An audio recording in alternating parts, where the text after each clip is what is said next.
Look at that. My man, I'm pressing the wrong buttons over here. I'm a little emotionally damaged right now. They got emotional damage. Emotional damage. I'm sorry. That was great. That was Yeah. great. I was like, "Wait, we're restarting this count here. Yeah, What's happening restart here?" the countdown. I gotta think for some more. Oh man. Oh, jeez. Yeah, Hey, bros. Yeah, sorry to what's up, say guys? that we just found out that Andrew is actually feeling under the weather. So he's actually gonna bail out for this. So it's just gonna be James and I. Oh wait, I just realized that man, I am messing up too. Look at that. I'm marked as James too. We got James and James up in this. Oh yeah, man. Let me change that real quick. James is here. James and James. Yeah, that's the new lawyer show that we got going on. James and James. Yeah.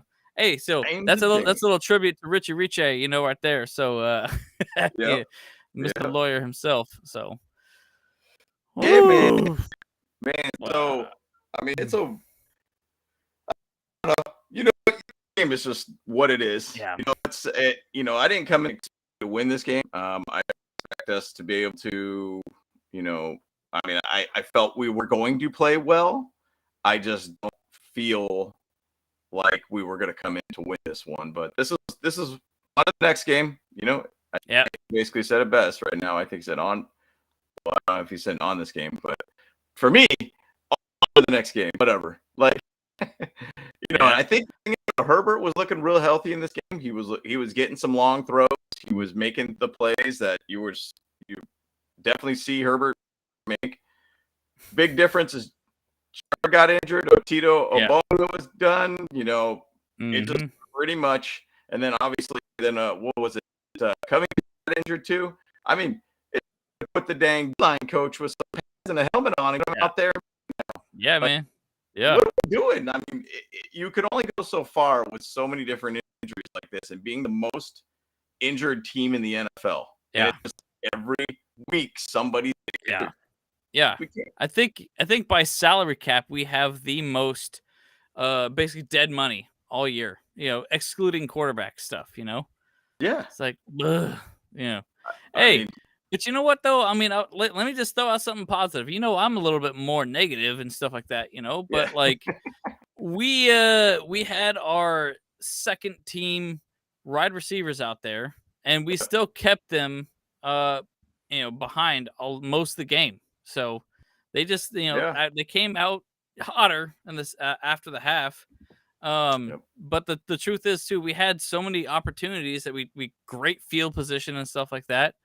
But I guess going back into the negative self of myself is that we can't win the damn game with field goals. We got to get them touchdowns. We got to turn those opportunities into touchdowns. That's the biggest thing. Yep, absolutely, and that's the whole thing about this. And I've never been a big fan of just taking as many field goals as you possibly can. Like that's where the fourth and Staley idea makes a lot of sense to me. And I mean, the thing we did and what we allowed them to do. I mean, if you go back to DeAndre Carter catch, that long catch where he was trying to get to a field goal, which ended up leading into just a field goal, or he ended up trying to get a touchdown, but he couldn't get to that point. And then we just ended up getting a field goal out of that one. That was kind of like the play that kind of could have shifted the game if he got a touchdown. Yeah. That would have shifted the whole mentality of this. I mean, Dicker the kicker got basically 3 field goals, I think, in this game. Is that correct? Yeah. 3 field goals? Yeah. So you convert those, it could have been a difference. Big play that really changed this game was when that Greenlaw with that hit to Herbert, who Greenlaw got kicked out, but then Herbert had to sit out because he was, maybe he had a concussion or whatever it might be. They held up for that drive, and that drive we were moving the ball along a lot. And then you get Chase Daniels to come out there. And Chase Daniels basically did nothing. It was 2 screen plays, basically to Eckler or whatnot. It got to nowhere.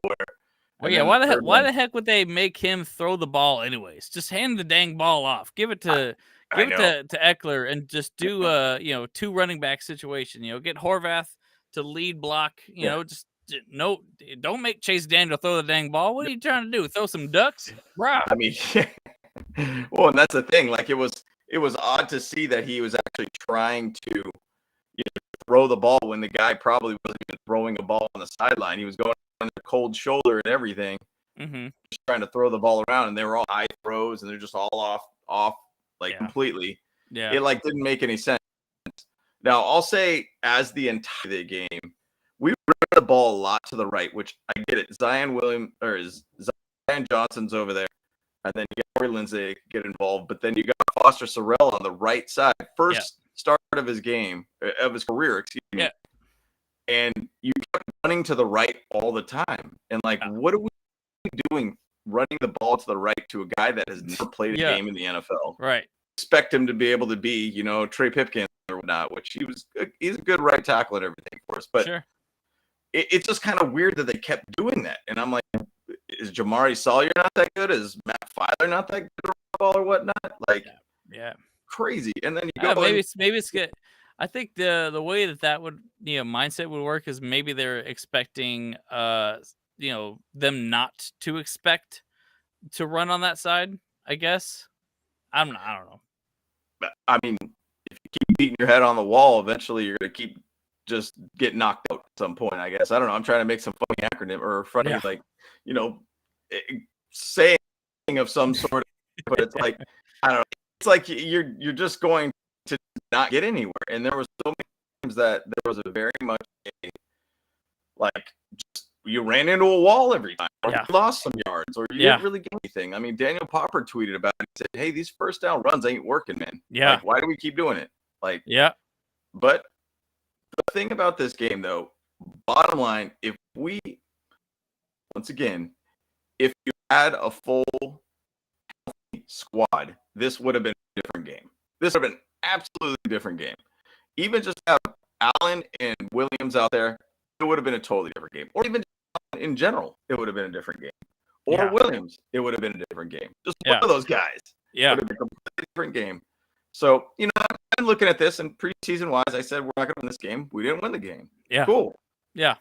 All right. On to the Chiefs now. That's all it really is. And well, that's just I mean, obviously, we can just wrap up this conversation with the Niners. Moving on to the Chiefs.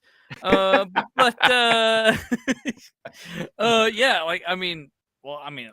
be real though too. I mean, the Chiefs are playing lights out though too. Yeah. So a lot of us, some other people in the chat are saying, we are thinking that we're gonna lose to the Chiefs, and it's not gonna be pretty. So.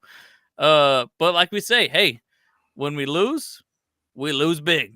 And when we win, we win barely. Barely, exactly, 100%. Yeah. And that's the thing, man. I mean, we did a good job of keeping this tight with B squad and now almost C squad now. Mm-hmm. So good job, and it's just we couldn't find it in the second half. The big thing is though, the Niners came out in the second half and just ran the ball down our throats, which they should have done from the get-go. It did not. Yeah. We found ways to be able to get a turnover. We found ways to be able to put them in longer situations, make a play here and there. We did okay. Now, once again, we gave up 230 passing yards, 157 yards on the ground, 5.5 yards per play. The second half, I'm pretty sure if you look at the yards they got per rush, we're probably close to 7 to 8 yards a rush. I mean, it was just we're just getting crushed in the second half, and it boils down to just health. Like we had nothing. We only did 38 yards total offense. They had 387 yards total offense. We had 12 first downs. They had 23 third downs. I mean, that's where we lose. That's where we lose, and you cannot keep doing that type of thing. And well, I should say. You cannot keep having all these losses and expect to be able to have a good, strong product on the field. And I think they said on the broadcast, it's sometimes about players and plays. Now, the plays only work if you have the players. So we don't have the players. I mean, we had 23 minutes of time up for this entire game. They had 36, almost 37 minutes of the entire game as for their possession. They were just running the ball the entire time. It is what it is. Yeah, I mean, and we expected that. We expected them to be able to rush, like run the ball up and down the field on us. Like, yeah, they got 157 yards on us, dude, and we got 51. What the hell? What the? Yep. Yeah. Oh my gosh, we literally did like 33% what they produced. Yep. Oh my gosh, like, Yep. man, I tell you, dude, like this is a testament that Lombardi ain't doing his job.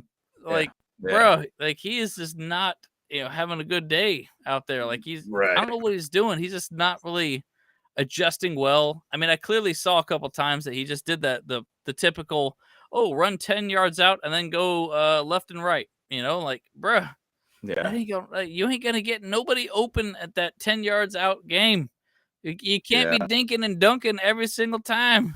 Like, well, the thing is, at the beginning of the game, it was a lot of downfield passes. Yeah, there was. I mean, it was DeAndre Carter deep pass for 32 yards for a touchdown. There was let me keep going down this. There was deep throws missed on the third possession.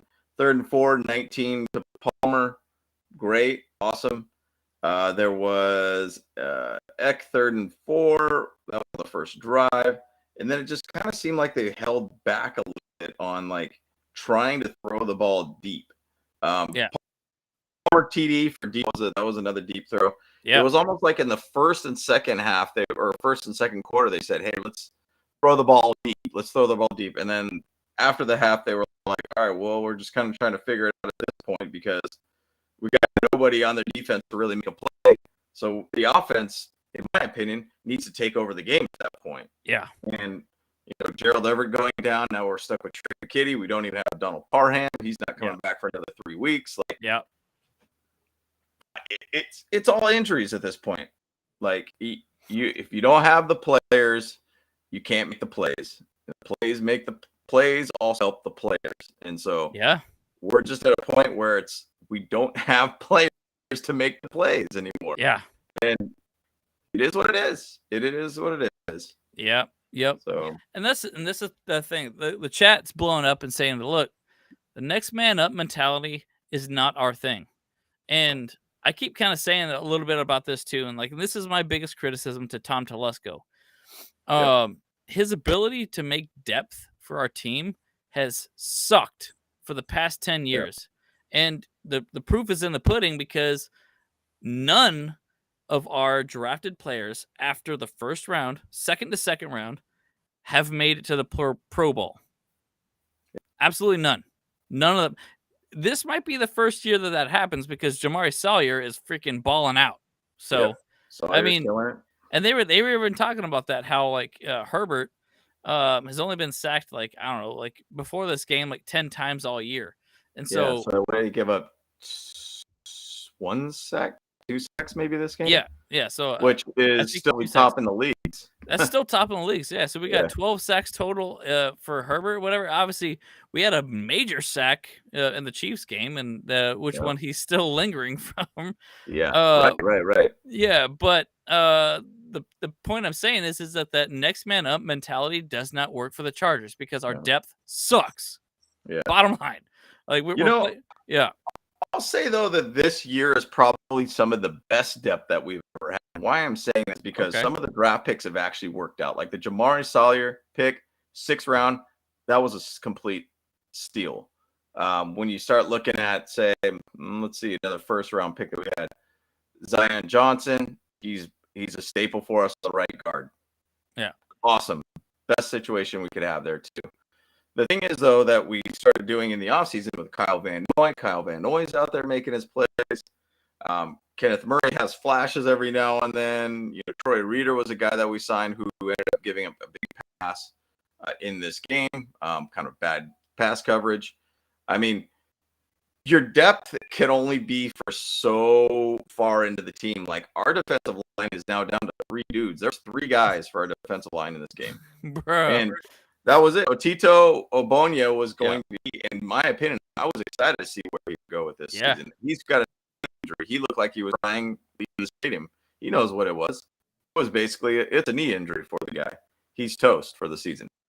That's another guy that's out. Yeah. You could only go so far once again, with your players that you have on your team, you can have so much. But if every game that you're going into, you're finding an injured player in another position, it's just you can only take so much of this, and then at some point, it's just done. And yeah, I mean, we have to sign a defensive lineman now. yeah. I mean, we have got to. I mean, unless you're going to bring up Joe Galliano, which, once again, going back to your point, the next man up only goes so far. And the next man up is a guy that hasn't really played, I think, in the NFL on like a regular season game. Like, do you expect him all of a sudden to be the next Sue, or you expect him to be the next, definitely not.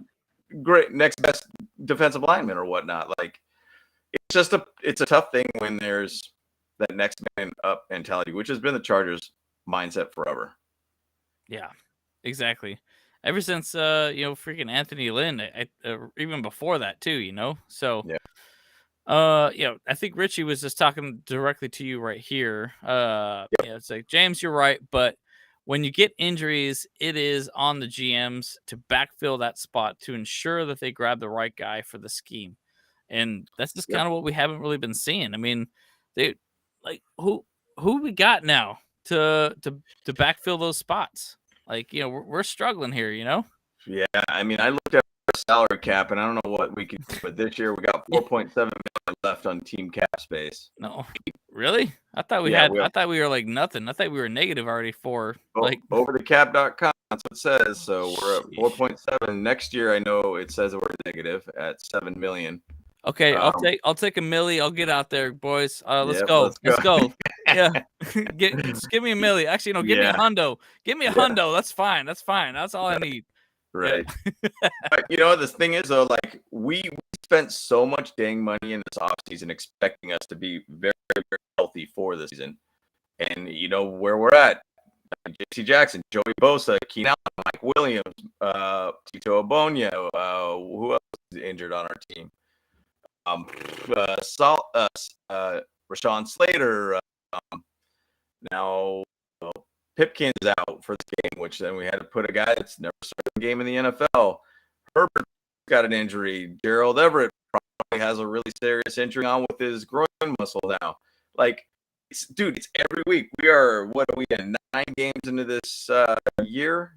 You basically probably had 9 key players already out for this year. Like, yeah, it's only so far. I mean, I don't know how you could have 5 amazing wide receivers on a team. I don't know how you could have 7 to 8 different O linemen that are just amazing, offensive linemen. I don't know how you could have multiple different defensive linemen that could actually be super, super solid guys for you throughout the entire year that are starters on other teams. It's just, it's a tough situation for us. And my hopes is with this Chiefs game, I would hope that Allen and hope that Williams would be back. Because if we don't, that game's going to be a beatdown by it. Like, we're going to beat down for sure. Yeah, definitely. For sure. Like, definitely. I mean, that's what people are saying right here. Like, it's what the biggest tragedy of the scene is, as mother effing Herbert, he doesn't have the weapons to throw to right now. Yeah. So like it's just what can we do? Like, I mean, I don't know. Like, last season we had the most drop passes out of every team, and I think that trend is still the trend right now. Like, we still have some of the most dropped passes of all the NFL right now. Like, there's easily Trey McKitty, that was a touchdown. Where if he caught that ball, he would have gone in. But he was butterfingers, or he was a little jittery, like maybe he's thinking too much about touchdown or whatever. Right. But if he didn't, he caught that ball, that was clearly going to be a touchdown. He would have had to fight for it a little bit, but that was there. Yep. Yeah, exactly. And I mean, it's a tough situation for us. There's a lot of drop passes there that they could have easily made long rips. And now, once again, that happens in the game. Not everybody's going to catch every pass. But what if it was to Mike? What if it was to Allen instead? Yeah. Like, right. Your playmakers are the guys that make plays work. And going back to that saying, just like what Chris Collinsworth said, it's like the players make the plays, but if you don't have the players, you can't make the plays. And that's the difference. Trey McKitty's a guy that came out of Georgia. And I wanted to say when we drafted him, I thought it was a really strange draft pick because it was a 4th-round pick, I believe, in front of Josh Palmer, I believe. And he only had like 5 catches or something like that, like in his whole college career. And I was like, what is going on here, man? Like, it was like a very, very low pass catching tight end, which I thought was a strange thing to be able to pick up a guy like the 4th round. He probably could have got him in like the 6th round just as a blocking based tight end or something like that. But right. It's tough. It's tough, man. You know, it's all injuries at this. It's all injuries, and I mean, we are the most injured team in the league. Somebody made a comment in here too. It was Mark Matlock. I don't know why his comments keep getting thrown around there, but he says you can't do nada. Look at the Eagles' injuries. Nada. They basically are the most healthiest team in the league. 8-0. Yeah. Wonder why. Happens all we can hope is for their complete compete. Well, I'm like reading all right. But anyways, he says, I'm proud of this team. We're still in it, and which we are. We're 5-4. We're still in it. The thing is, though, this Chiefs game is even more critical for us. Yeah. Regardless next week. Yeah. And health is an absolute issue for us. And gosh, man, the one thing that we wished to not happen this season was health being the issue. Here it is again, guys. Here it is. Here it is.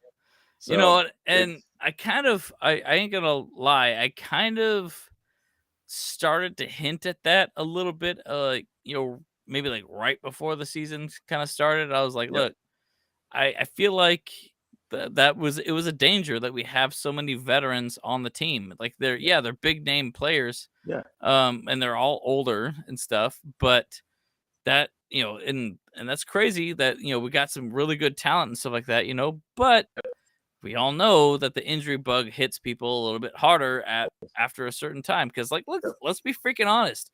This is a damn rough sport out there, like, I mean, they play sore all year long, like, I mean, and we say, oh, the injury report, whatever. They're basically all actually injured the entire season, like they're not feeling good at playing this game because they're all grown men, for sure. Minimum like 180 pounds of solid muscle, each, all the way up to 300 pounds.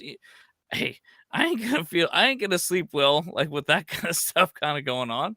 It's like it's tough to say. Like, I mean, so I was a little worried about this like all year round. It's like, oh yeah, I was stoked. Of course, we made all these moves, but I'm like, man.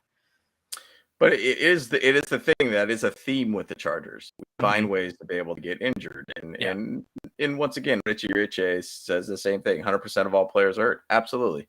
Yeah. 100% are all hurt. And there's no way around that at all. That's just how this NFL works. Yeah. And it's 100% chance you're going to be injured playing this game. And we can only go so far with it. But at the same side, when the hits keep coming, it's hard to be able to find a way to rebound. It's hard to find a guy that can make the play when necessary. And, I mean, even to say, Herbert, I mean, he's out there trying to make things happen. And it's like, once again, the players only could go so far if they aren't one of those guys that could make those elite plays when necessary. So, yeah, I mean, Josh Palmer was trying to make the best he can. And that again was, I don't know if Herbert was looking at that. It seemed like the ball kind of curved. San Francisco came through or something, but it looked like it kind of curved to the right for some reason.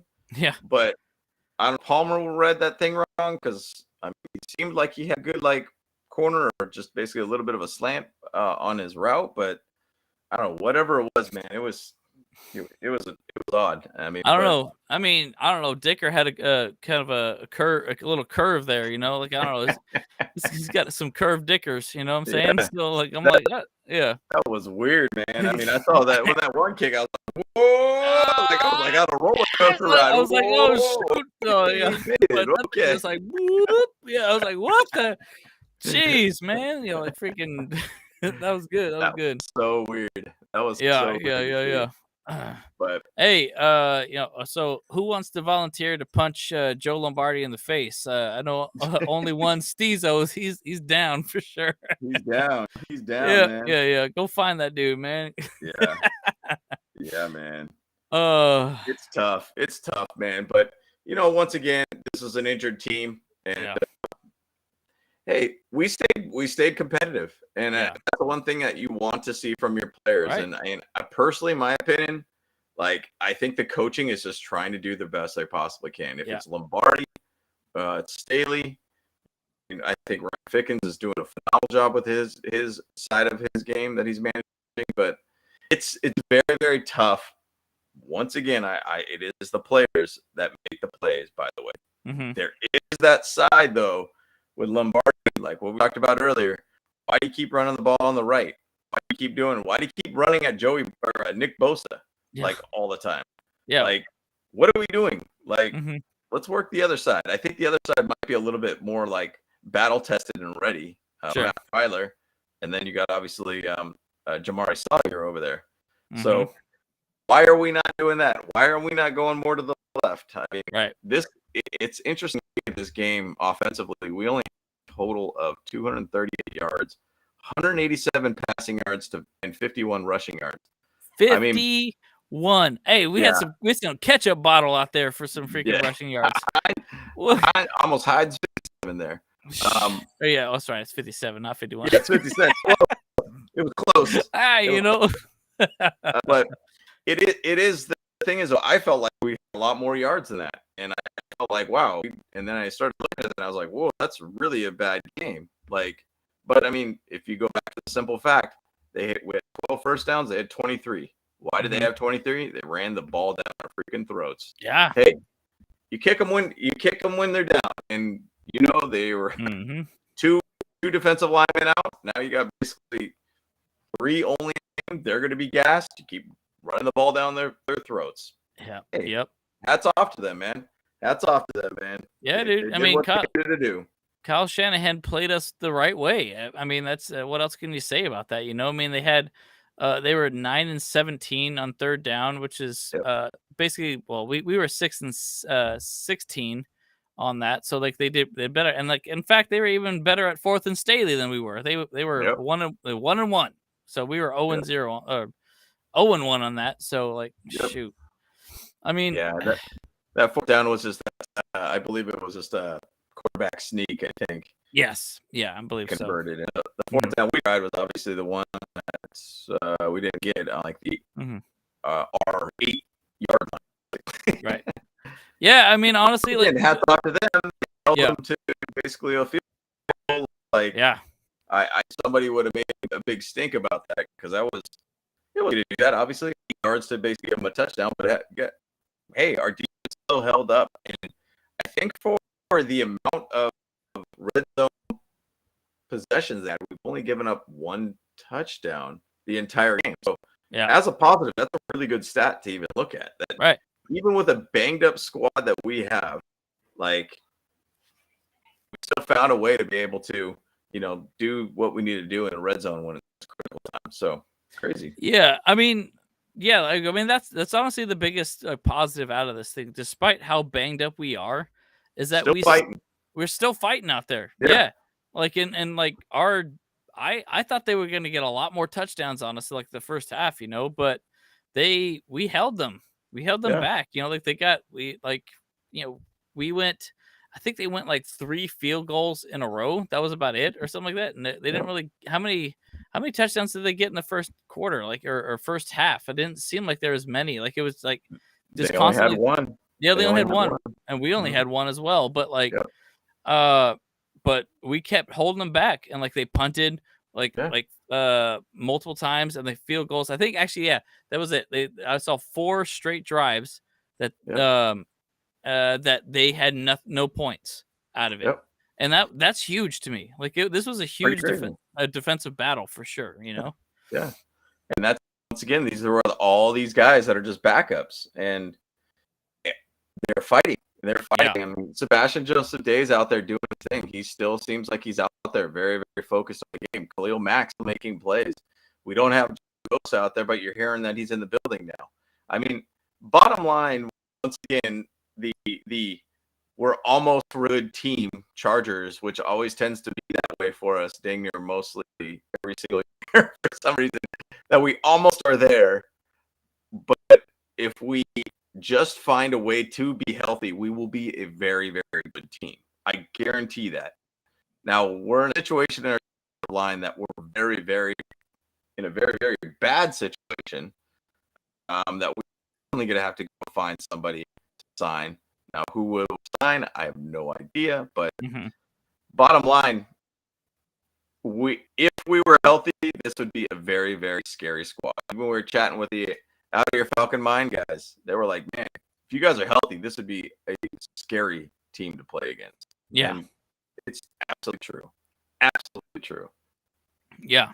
And that's the kind of the truth. A lot of people in the chat here are just talking about that. How just like, look, man, if the biggest thing right here, I like this one a lot. If we don't make it from Francisco, if we don't make the playoffs and Joe Burrow, Tua, and Jalen Hurts make the playoffs, we got to fire Staley and his staff. I mean, and I know Richie kind of brought something up about. See if I can. I think given the offense issues, that one. Okay, I had that starred for a little bit later, maybe. Cool. But let's just focus on that right now. Yeah. So kind of tails like the same idea, and once again, I are looking, and can a coach overcome being the most injured team and keep his job? I mean, can do it. I mean, hats off to them. I mean, that's phenomenal to be able to see that. Now, is it an issue of the coaches that just get these guys injured? I don't know that whole true story or anything like that, but absolutely, it could be something to be thought about. Now, once again, we would going from one system that we've had in for 2 years and then deciding to redo a whole new system again. And even if we brought in Sean Payton, it's the same offensive system that we're in right now. Yeah. Probably would mean we would keep Lombardi on this squad, I would imagine, because he's been with the Saints. Right. Sean Payton would probably keep him there. Another. So I don't know about that though too, because Lombardi, he went off with his Lions stint. I mean, he was a quarterback coach with Sean Payton. And then he did this head offensive coordinator stuff with the Lions, whatever. And then he came back to the Saints after he got fired as just a quarterback coach as well. So I don't know if Sean Payton probably knows. He's like, Lombardi's kind of a trash when it comes to offensive play calls. So, right. And so maybe that's just it. Maybe Lombardi is just better as a specific quarterback coach. I mean, clearly he favors the quarterback over the running back, because you look at that 51 freaking yards. Hey, I got Eckler on my fantasy team, bro. Come on, hook me up. Well, and the thing is, though, the Niners played it exactly. I mean, if you're going to look at their squad and who you're going to play against, is Joshua Palmer going to be the guy that kills you? Is DeAndre Carter going to be the guy that kills you? Is it going to be Trey McKitty going to be the guy that kills you? No, it's going to be Austin Eckler. They found a way to basically hold them down to nothing. And they did the right thing. I mean, they game planned it correctly.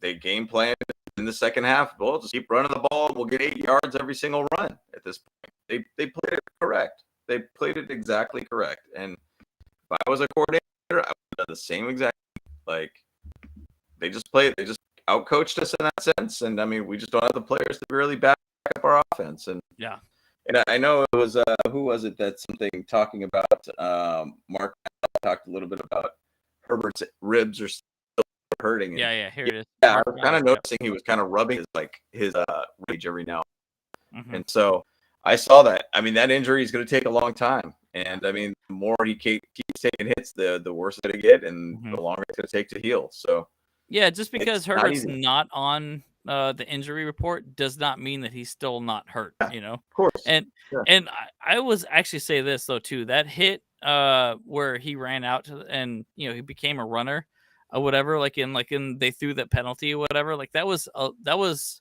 very questionable call for me. Yep. I mean, I feel like still just because he's the quarterback, they're still going to play favoritism on that, and call it. But What I'm actually worried about is that this is going to be a concussion protocol thing. This is going to be kind of like a Tua Tagovailoa situation where it's like, I mean, that hit, because of course, the hit that Tua had, early in the season where he got up and he was all wobbling and stuff like that, was completely different than this hit for sure. Whereas they still made him play. But bottom line is too is like, I mean, if Herbert gets another hit like that and he goes down or whatever, oh man, I'm about to walk into the freaking Chargers front office, guns blazing, bro. I'm gonna just I'm gonna be kicking over some trash cans and I'm just gonna be like, like, what are you doing to my quarterback? Come on. Yeah. It's tough to watch, man. But I think the thing about it is we got to think ahead right now. We got to think of what we have. My hope is that this next game versus Chiefs, which has become a lot more critical. Yeah, you got to find a way to win this game. And the thing about it is that he's done a pretty good job against the Chiefs, at least keeping it very, very competitive and tends to really frazzle Mahomes. Now, once again, Mahomes makes some Mahomes magic every now and then, and just makes it play when necessary, kind of thing. Yeah. The issue with this is, I think it was in the broadcast they talked about now. Since the Chargers are at 5-4, now we're tied with the Patriots. Now the Bengals are that last spot for the playoffs. And the Jets are still finding a way to keep things going. They're still finding ways to make get wins, and so they're sticking around. The Dolphins are going to be sticking around. So that 7th seed is really going to get very, very heavy. Right now. It's already very dicey for sure, man. Yeah, it's really, really dicey. Now, once again, if we don't make the playoffs, what does that mean? I mean, I'm an outsider. We're outsiders looking in, and what does that mean? Chargers historically, I probably go back to maybe early 2000s for head coaches, where they fired them after a short amount of time on the team. Yeah. So let's see. I think of the guy's name. Holy smokes! Why am I drawing a blank? I'm pulling it up right now. Okay. It was here. Let's see here. All right, pulling it up. Here you go. June Jones in 1998. He was a one-time coach for us for 3 and 7. I think he took over for Kevin Gilbride, who was there for 2 years. Mike Riley, that's who I was thinking about, who was there for 2 years, 14-34 record, and then it went to Marty Schottenheimer at that point. So it's happened, and it is with the same ownership that's done that.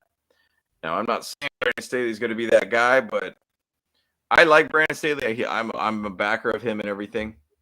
But who knows? Who knows? Who knows where we're at? Yep.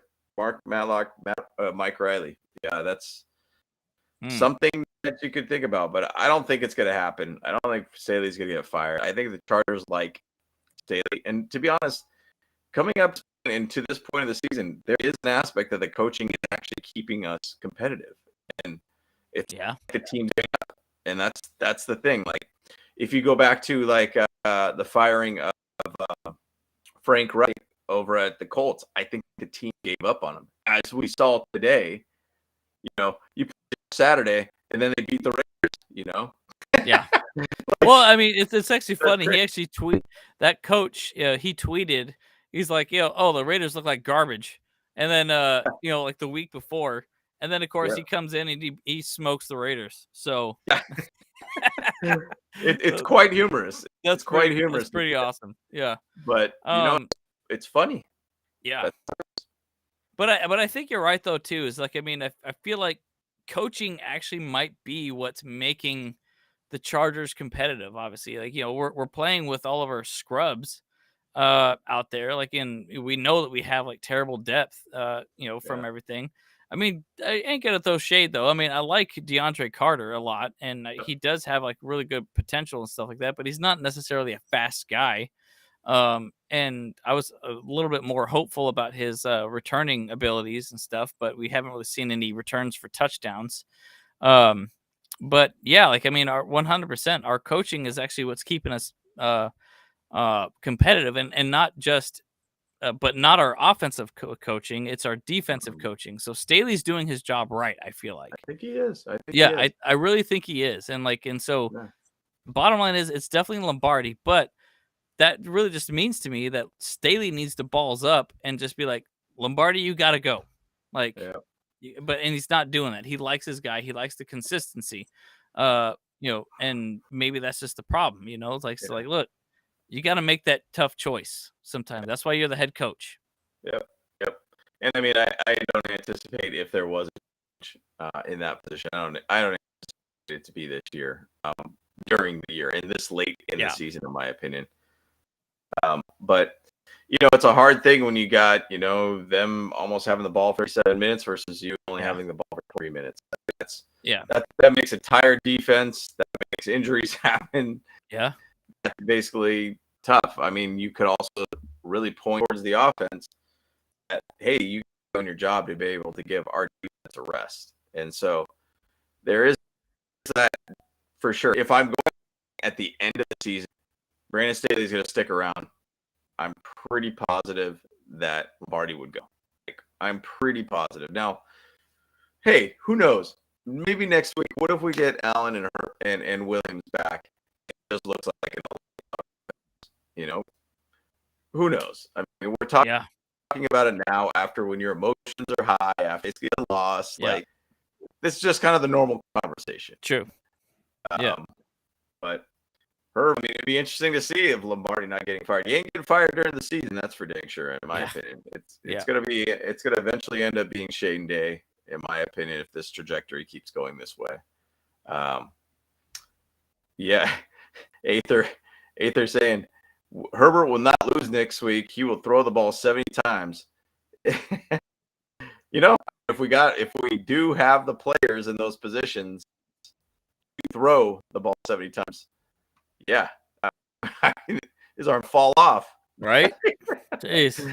That's a lot of throws. That's a lot of throws, man. Yeah. That's a lot of throws. I mean, you actually even looked at the amount of plays that the Niners had in this game. They had 70 plays. So 100% of the time throwing the ball. Hey, it's funny actually, like you say that, but I have that VR NFL Pro Era game or whatever, and like all they ever do in that game is throw the ball. Like, I'm not gonna run the ball at all. So it's like when I'm playing that game, I'm just throwing it. It's way more fun that way because that's all you do in that game is you just play as the quarterback in VR. Sure. And so, like, when you hand it off, you're not controlling the running back. You're just like, like, oh, okay, it's more fun for me to throw the ball and hand it off. So, it's pretty good. Yeah, exactly. Yeah. Yep. But it's tough. I mean, Mark Matlock said, exactly. Perfect. Yeah. Balls. Herbert checking down. I mean, it is interesting because it was kind of like it seemed like there was times that he could have kind of gone and throw the ball downfield, but kind of didn't. Yeah. So there was a couple times I'm like, man, maybe he is getting injured. I don't know. Earlier in the game, I kept saying Herbert looks healthy. And then something just shifted all of a sudden again. And so I don't know, man. It's tough to be able to see that, but there's a lot of checkdowns, missed tackles. I felt like every player, and when Deebo Samuel gets the ball, I'm like, oh boy, he's gonna take this thing forever, right? And it was like 3 tackles, base tackle, like not secure base tackles. Like, Mark a couple really, really good points there on that. So it's these checkdowns and especially Bandy kind of running down. I mean, that guy's 5'10", maybe with some arch lifters in his shoes. Some elevator shoes, shoes. Yeah. Like, he's not a downfield threat kind of guy, he's not that guy. So, but once again, man, like, I feel like it's like the players make the plays, but the coaches make the calls. But when you don't got the players that could actually make the plays, it becomes a very difficult task for you. So, I mean, I do think that once again, there is that element of the coaches make the calls and then they don't make the plays or do the plays. They're just telling you to do a certain call versus like, and then the players need to make it work and to be able to get that long rip or whatever it is. So it's just, regardless, it's it boils down to 100% injuries with this team. Yeah. Simple as that. Simple as that. So, well, there's a couple backlog questions that I had here. So let me go back to some of those there. Ben Grimm had a good one. So how do they get better at tackling? They don't seem to know how, you know? I think that's kind of like something that the Chargers have always struggled with. I feel like, you know, even I mean, most notoriously, I know he just got into the Chargers Hall of Fame, but I was always kind of questioning, like, Anthony Cromartie, dude, that fool, like, he had like Antonio. Sorry, I'm still a little emotionally damaged here, like a little, like, you know, all over the map here. But Antonio Cromartie was like the worst at tackling. I felt like, you know, like, of course he had the greatest, you know, kick field goal return for a touchdown of all time or whatever. But man, that fool had some kind of butterfingers, or he had hot dogs for fingers, like the freaking, you know, Everything Everywhere All at Once. Go see that movie, by the way. It's good. Yeah. But I don't know. Antonio to me was a guy that was just a really fast guy that was able to get interceptions. He had good awareness of where the ball's at. Now, he wasn't the most guy that I'm going to go up and play against the run and try to take out a running back or whatnot, but he was not that kind of guy. He was more of a guy of being a ball hawk kind of guy. Yeah. Go after those interceptions. I mean, I always think back that game where he had Peyton Manning on, I think it was a Sunday or Monday night, where like 4 picks or something like that. Yeah, I think he had three, at least 3 for sure. Like in the first half, at least. That one that he caught where it was like, dude, it was like a one-hander, and I was like, this is insane, dude. Right? It's insane. Yeah, Zach, that Herbert pass to Carter was insane. Like, that was wild. That you were like, man, that's what I was like. Herbert's healthy, dude. Like, Herbert's healthy. Like, that was an absolute phenomenal throw. Yeah, exactly. Yeah, Mark, man, you're throwing out good comments out of here, dude. Yeah, man, appreciate it. Jeff Saturday, who's never coached in his life, won today. Was it him? No, the player stepped up. Yep, and that's the truth. And that's where I say Frank Reich, the players gave up on the dude, and that's really what it is. It was a morale change at that point. And, you know, having a fresh mind in there versus just putting, like, say, Gus Bradley as the head coach, does that really change, like, their mentality there? Maybe Jeff Saturday. Maybe jokes on us. Jeff Saturday was a great head coach. Let's see what happens here. Right. We all thought, like, this is the most ridiculous, like, hire ever. This guy wasn't even in the system. He was being a consultant for the team. He was working for a network. And then all of a sudden he's a head coach and he wins his first game, albeit against the Raiders. You know, that's dope. Well, hey, you know, the Raiders, you know, I mean, as you know, always, you know, family, trust, respect. So I mean, I think he's got a good head on his shoulders for actually trash talking the Raiders first and foremost before even playing. So, but you know, I will say this though too. So like, I kind of had this thought during the game about Brandon Staley. So even if Brandon Staley is not like going to live up to his potential that we believe that he will with us, I think the next team that he plays with is going to be lights out too, you know? And just kind of like we've talked about this before too, but it takes a quarterback a while to ramp up or whatever and to be the quarterback that they are supposed to be. I mean, like, look at Aaron Rodgers, look at Tom Brady. Aether talks about this a lot, you know, too. You know, look at all those greats, you know, Steve Young, Joe Montana, all that.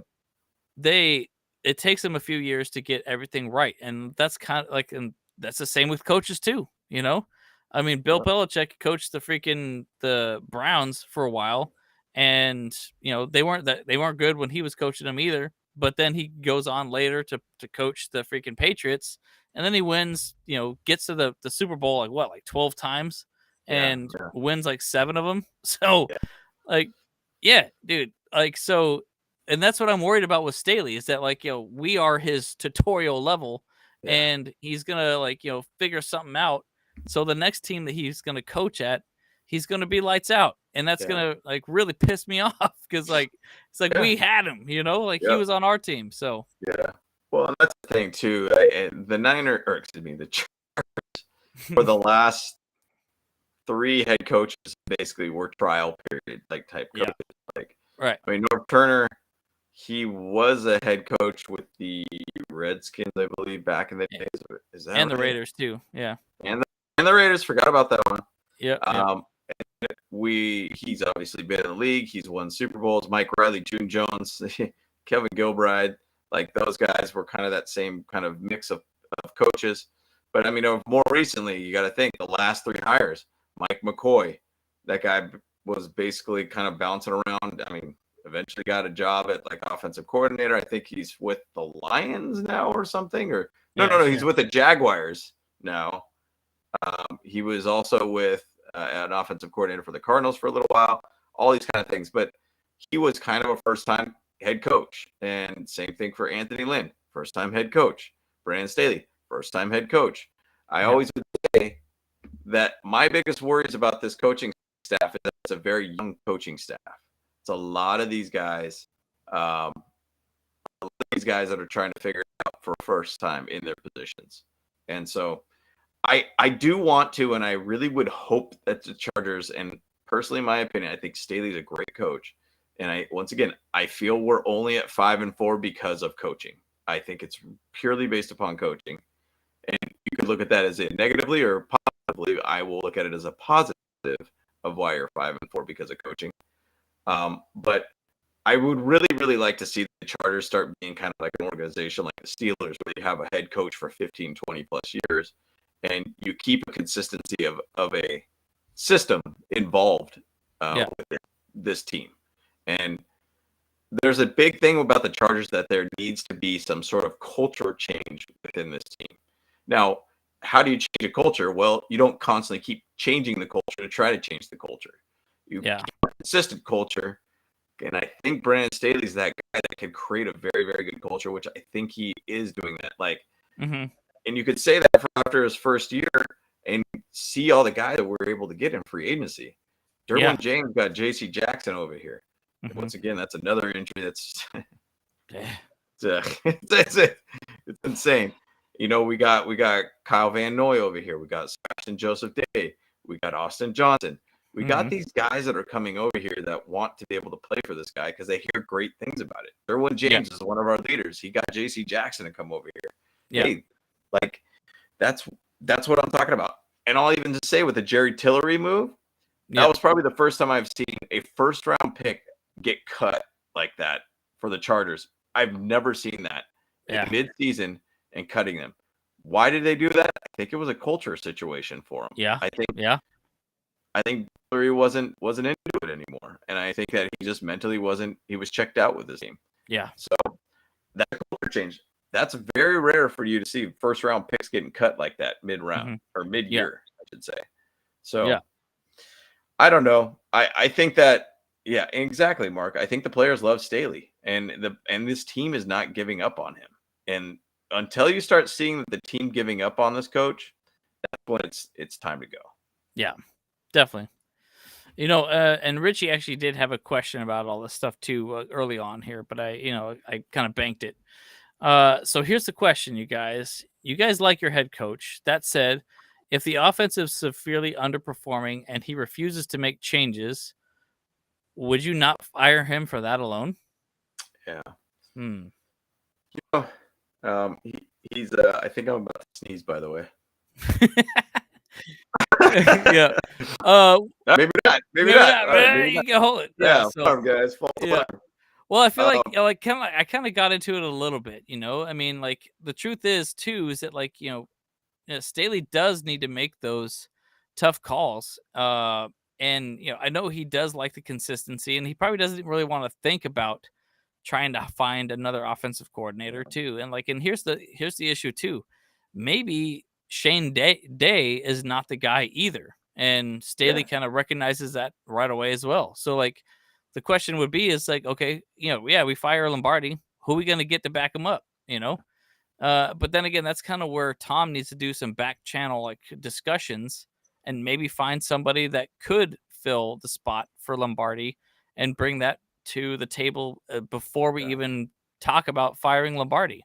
I mean, but I think we talked about this a little bit too, though, is that like, look, because Lombardi was not fired on Monday of the bye week or like Tuesday of the bye week, whatever, it's an indication that we're not firing him this season. That's hands down. And unfortunately, we can huff and puff and blow the freaking the Chargers, the SoFi Stadium down, but ain't happening. That fool's stuck there like a freaking stick in the mud.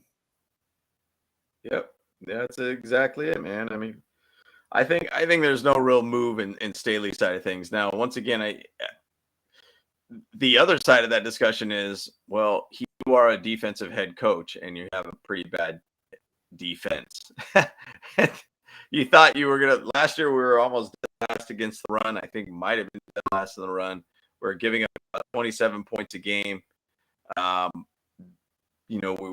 We weren't performing that well, and we weren't performing that well with less talent last year, and we're kind of almost in that same zone again where we're not performing well once again. So as a defensive head coach and your defense is underperforming, that's kind of where I think he could get also knocked. Now, once again, I'm not saying I want Staley to get the boot. I don't think he's the boot. I think he's a very solid coach, and I really, really like that. Zach, that's a fantastic question and answer to that. I thought about the same thing too. Pat White taking over play calling. That would be an interesting move, and very mobile guy. If you've ever seen Pat White back in his college days and such too, that's kind of an interesting hire. And I think that was a very under the radar type call or a pickup for us. Kind of seemed like a very random time. That when they hired Pat White, it was kind of, I believe, a week into training camp or something like that. So that would be an interesting move. Another move. Pat White wouldn't be a bad idea too. So, but yeah, West Virginia, he was a beast out there, man. He was a beast.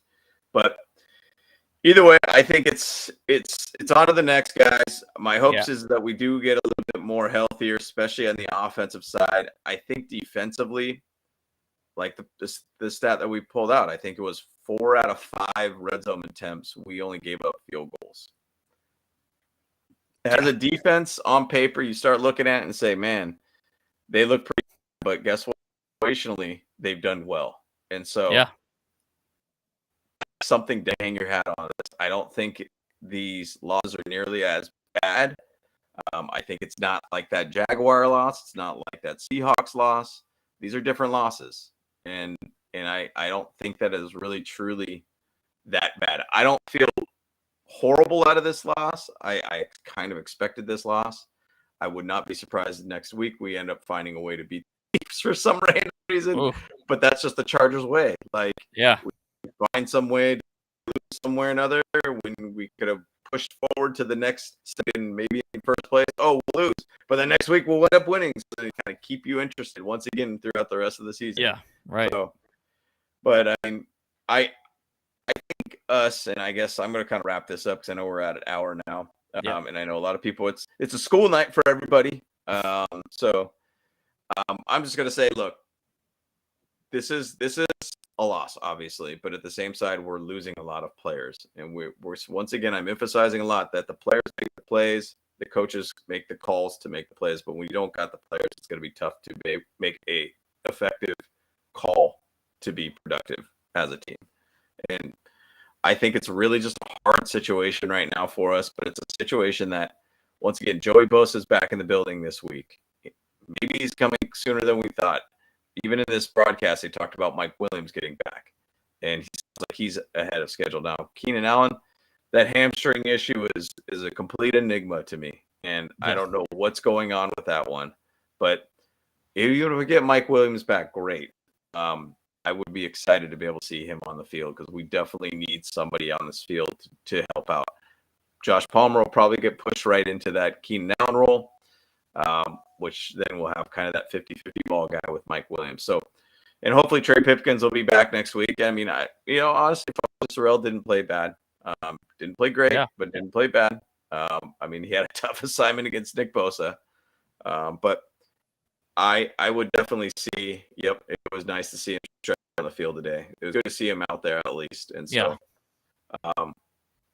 but on to the next. I'm looking forward to it, and I'm looking forward to the Chiefs games next week, which we'll be at back-to-back Sunday night football games. it's gonna be good times. So I'm looking forward to it. Yeah. And I'm really looking forward to it as well. And truth is too, so we are going to be with another fella and talk about this game as well tomorrow. We're gonna be talking to CG Ruthless. He runs a NFC West network. And we're gonna chat with him for a little bit and just kind of recap this game. I'm sure it's gonna be a tough game, and so I think he was talking to me a little bit on Twitter about some stuff already, and so it's gonna be an interesting week for sure. But like I said, my bottom line is this is like as of right now, our defense actually showed up, and they held them to a lot of stops and field goals. But our problem is that we kept being stopped to field goals as well. And while we were ahead, we just needed to make a little bit more effort and getting those touchdowns. I mean, those drop passes that we had a couple times are just killing us. Bottom line, because like I think Bandy had a couple drops, critical drops. McKitty had definitely the critical drop. And that's just that's just it, But then injury is gonna happen, and I think Richie said it too. One of his friends from his MHRT thing said, "Look, depends on how injured you are in the middle of the season, and that's what's gonna get you into the propel you through the playoffs." So, absolutely. Right now we beaten and battered, but yeah.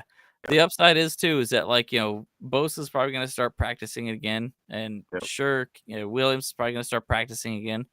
I don't know if they're going to be ready for this game versus the Chiefs, but I think they should be ready potentially by as early as the Cardinals game.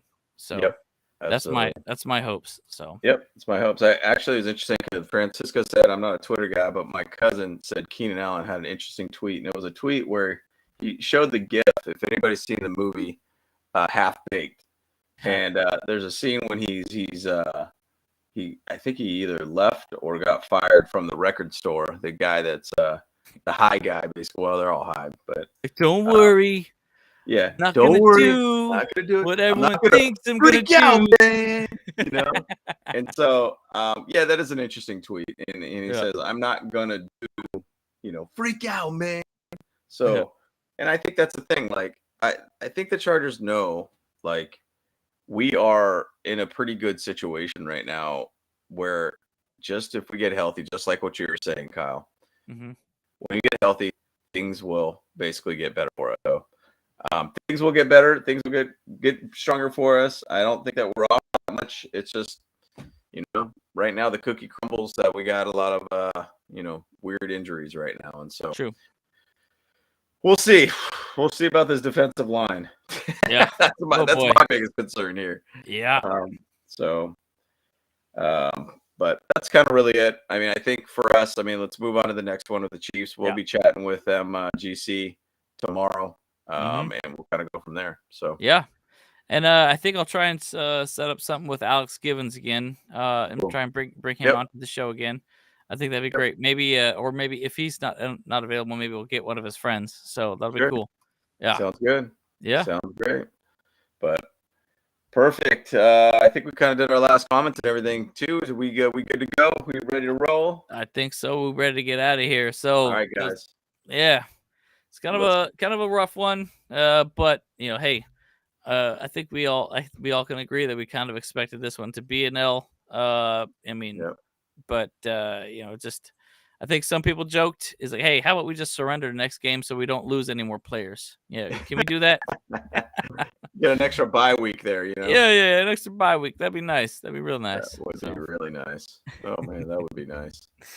Cool. That would be nice. But all righty, sounds good, man. Let's wrap it up. Once again, we're the Bolt Bros. We've got 2 of the 3 here today, right now, Kyle and James. So once again, talking about the loss to the Niners, but either which way, there's still positives to be able to look at it. We're still 5-4 guys, and we still got a long season to play. So let's get it going, guys. So we are out, Bolt Bros. Let's go. Yeah.